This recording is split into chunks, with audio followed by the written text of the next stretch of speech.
Olá! Hoje a nossa análise vai mergulhar num livro chamado Deportado, do autor Tiago Freitas. É um relato pessoal, né? Bem intenso. Muito intenso. A fonte é essa história sobre fé, sobre superação, mas o cenário de tudo isso são 17 dias num centro de detenção para imigrantes nos Estados Unidos. E a premissa já começa com uma provocação que eu acho muito forte. Sim, a premissa é: e se a prisão onde uma pessoa é jogada for, na verdade, o lugar exato que Deus escolheu para libertá-la? Isso inverte toda a lógica do sofrimento, né?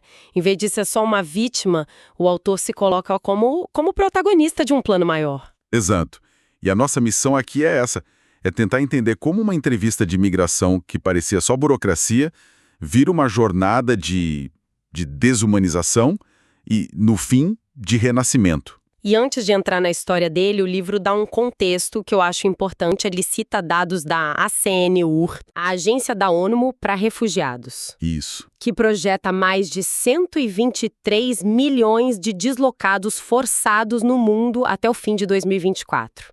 É um número, assim, difícil até de imaginar. E focando nos Estados Unidos, onde a história acontece, o livro menciona que dezenas de milhares de imigrantes estão sob custódia do ICE. Que é a agência de imigração deles. E que a grande maioria, tipo entre 70% e 75%, não tem nenhuma condenação criminal. E esse dado é a chave.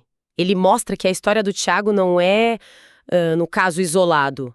É um microcosmos de uma realidade muito maior. Ele vira um rosto para essa estatística. Exatamente. O que torna a história dele fascinante e o que a gente vai analisar é a lente espiritual que ele usa para interpretar cada segundo do que aconteceu com ele. Ok, então vamos lá. Para entender o tamanho da crise dele, a gente precisa saber quem ele era antes. Certo. Ele se descreve como alguém vivendo no automático. Tinha sucesso nos negócios, mas sentia um vazio. Aquele sucesso que não preenche, né? Isso. E a virada começa quando ele se envolve com movimentos cristãos, em especial um chamado Legendários Alma Guerreira. E para quem não conhece, o Legendários é um tipo de treinamento de imersão bem intenso. São 48 horas de desafios físicos, emocionais, com a base de valores cristãos. Então, esse treinamento o desperta espiritualmente, ele sente que achou um propósito, ele se casa com a Blenda, tudo parece estar se alinhando. Tudo no lugar. Aí, pouco mais de um mês depois de casar, vem o gatilho da história, a convocação para entrevista na imigração. E o mais cruel, eu acho, é a falsa segurança que foi criada em torno disso. Totalmente. O próprio agente de imigração dele disse isso tá no livro. Pode comparecer tranquilo, tá tudo certo. Nossa, essa frase é o pilar da quebra de expectativa. A cena toda da entrevista é construída para chocar. Começa tudo normal, né? Uma certa cordialidade. Sim, até que levam ele para uma sala lateral. E, de repente, aparecem dois agentes do ICE. A abordagem, segundo ele, muda na hora. Vira agressiva sem explicação nenhuma. Ele deixa de ser um requerente e passa a ser tratado como um criminoso. É o início de um processo de desconstrução da identidade dele, sabe? É uma virada brutal e tem um detalhe na cena que é de cortar o coração. O filho dele estava esperando o lado de fora. Ah, sim. E a última coisa que o menino disse foi: "Te espero lá fora, paizinho." Só que ele nunca mais volta por aquela porta.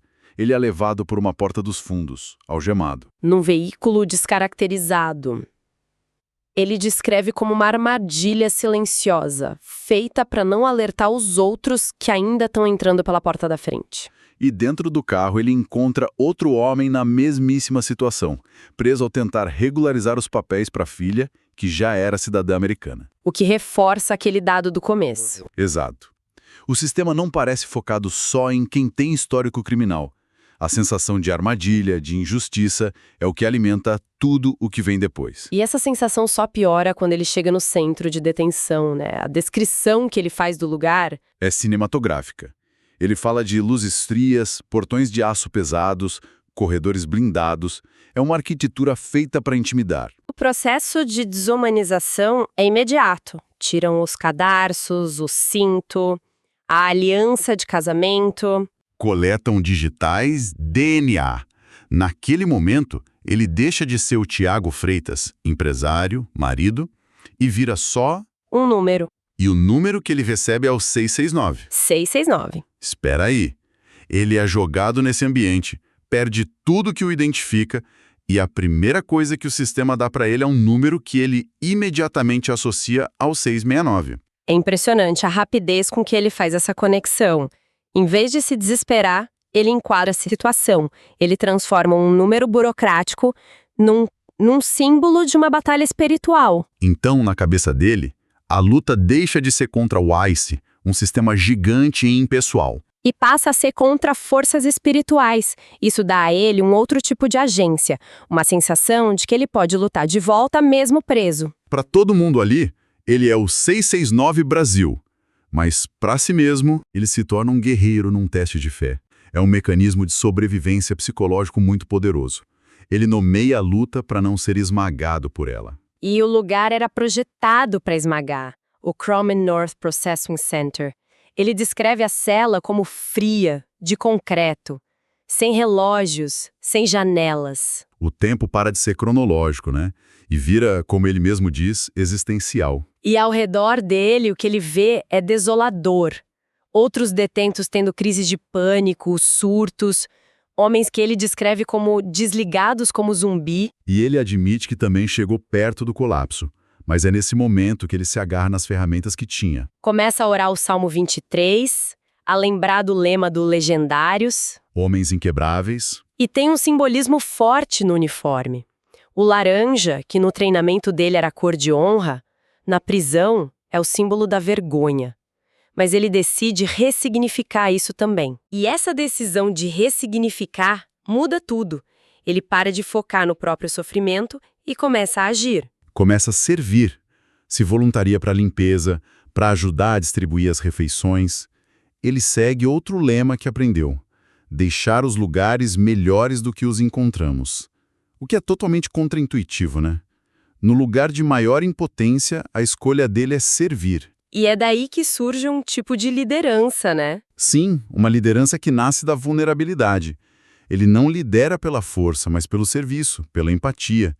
E ao cuidar dos outros, ele se fortalece. Ele começa a conversar com os outros, a orar por eles, se conecta com um ex-pastor de Honduras e ele descreve que uma pequena chama de fé começa a se espalhar. Tem uma história no livro que ilustra isso perfeitamente. A do detento argentino, essa mesmo. O homem que se dizia ateu o confronta quase gritando: "Você acha que Deus se importa com isso aqui?"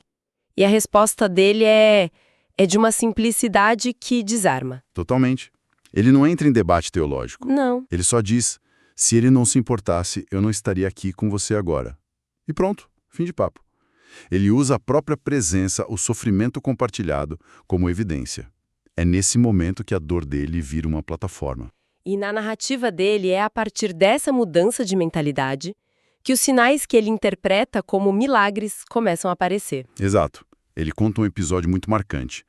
Numa madrugada tipo 3 da manhã, ele sente um impulso de caminhar pela cela, orando pelos outros que estavam dormindo. E um guarda vê isso pelas câmeras.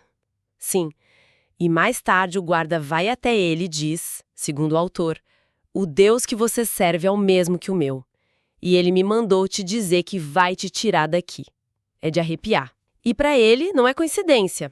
Logo depois, a audiência com o juiz, que estava marcada para dali a 30 dias... é antecipada em quase 2 semanas, sem nenhuma explicação lógica do sistema. E ele vê isso como uma resposta direta. Ele até escreve uma frase sobre isso. Quanto mais rapidamente alinhamos nossas ações com a vontade de Deus, menos tempo permanecemos no deserto. Ele faz uma correlação direta entre a rendição interior e a aceleração do processo exterior. Para ele, a antecipação da audiência foi a confirmação de que ele passou no teste. E então, chega o dia da audiência. Ele participa por vídeo, mas na sala estão a esposa, a Blenda e os amigos. O que dá uma força enorme, imagino. A juíza, segundo ele, não é hostil. E a opção que dão a ele é a deportação voluntária. Ele aceita na hora, e a sentença é decretada. Ele vai ser libertado para voltar ao Brasil. Mas a liberdade não é imediata, né? Ele tem que voltar para a cela e esperar os trâmites. Exato. Só que agora a percepção dele sobre o lugar mudou completamente. A cela não é mais prisão, é rito de passagem. A despedida dos outros detentos é emocionante. Ele promete continuar orando por eles e os incentiva a não prolongarem o próprio deserto. E o embarque final é carregado de simbolismo. O procedimento, mesmo sendo uma deportação voluntária, é idêntico ao de uma forçada. Ele é levado algemado até o aeroporto. Entra pela porta dos fundos do avião, longe de todo mundo. Um procedimento que ele descreve como sendo de ocultação, para que ninguém veja a vergonha do deportado. É a humilhação final do sistema. Mas é exatamente aí, no ponto mais baixo, que ele completa a ressignificação de tudo. Ele olha para aquela situação e não se vê como um deportado, um expulso. Não, ele se enxerga como um comissionado, alguém que está sendo enviado para uma missão. O número 669 é deixado para trás e ele assume uma nova identidade, que ele resume em 3 palavras. Enviado, forjado, renascido. Então, no fundo, a jornada do Tiago Freitas em Deportado é sobre como a pior experiência da vida de uma pessoa pode se tornar o seu momento mais transformador. Sim, a narrativa nos leva da perda total de controle e identidade até a descoberta de um propósito que parece inabalável, justamente porque foi forjado no fogo. E ele usa essa experiência pessoal, que é extrema, para falar de temas que são universais. Exato. A ideia que ele levanta das prisões invisíveis é muito forte. Ele fala de medo, orgulho, traumas. Ele mesmo admite que a maior prisão dele, antes de tudo, era ele mesmo. A perda da liberdade física o forçou a encontrar uma liberdade espiritual que, segundo ele, ninguém mais pode tirar. A narrativa sugere que a verdadeira liberdade não é a ausência de muros, né? Não. É a descoberta de quem se é, independentemente das circunstâncias. Ele precisou ser quebrado para se tornar inteiro. E isso nos deixa com um pensamento final para reflexão. O autor foi fisicamente removido, expulso de um país onde ele construiu uma vida. E ele ressignifica esse ato violento como ser enviado. Uma palavra que muda tudo. Isso me faz pensar, e se os momentos mais difíceis das nossas vidas, essas expulsões das nossas zonas de conforto, se elas não forem apenas perdas? Exato. E se forem um redirecionamento forçado, um empurrão para o território onde a nossa verdadeira missão talvez esteja apenas começando?